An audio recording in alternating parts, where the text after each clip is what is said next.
Vivre ensemble est une affaire difficile, surtout quand on est 65 millions d'habitants.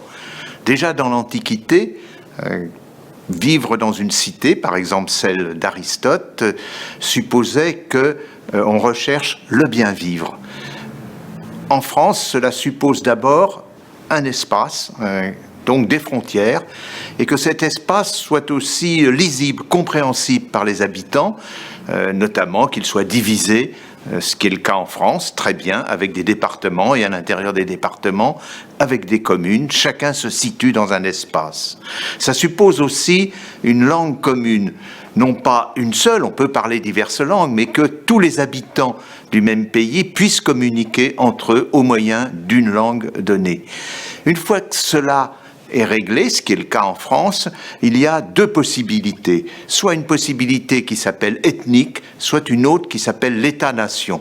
La possibilité ethnique suppose que la plupart des habitants se ressemblent, aient des comportements communs, aient une origine commune, et cela force d'une certaine manière à une identité nationale qui rejette ceux qui n'ont pas cette origine et même ceux qui sont différents, qui fabriquent une histoire assez largement imaginaire qu'on appelle le roman national.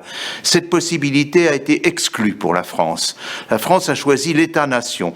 Qu'est-ce que c'est que l'État-nation? C'est d'abord un État, c'est-à-dire des lois et une constitution qui organise la manière dont ces lois évoluent. Dans l'ensemble, ces lois doivent être observées par tous, c'est le principe d'égalité.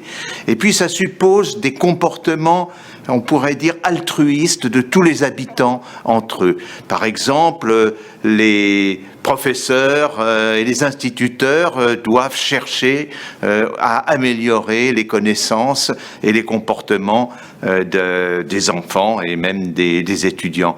Ou bien encore, les employés municipaux, les éboueurs, doivent chercher à rendre le cadre de vie le plus propre et le plus agréable possible. Ou bien enfin, les médecins, les infirmiers doivent aider la population à garder une bonne santé. C'est ce qui tourne autour du thème de la fraternité. Et puis enfin, il faut que les habitants se sentent libres à travers les contraintes qui viennent d'être indiquées, mais qu'ils puissent avoir le maximum de possibilités de choix, et c'est la liberté. Et vous voyez qu'on a passé en revue, au fond, les trois thèmes principaux qui ornent le fronton de nos mairies et qui guident l'action de l'État, c'est-à-dire égalité, fraternité, liberté. En outre, ces trois thèmes ne seraient pas suffisants si on ne se souvenait pas qu'au-delà de la France, il y a un monde très vaste et que la France doit bien s'intégrer dans ce monde, donc qu'elle doit être ouverte, ce qui est le contraire de la fermeture des États ethniques. Ouverte, non pas tout entière ouverte, mais ouverte à ceux qui veulent accepter son mode de vie, participer à ce vivre ensemble et qui en même temps enrichiront le pays.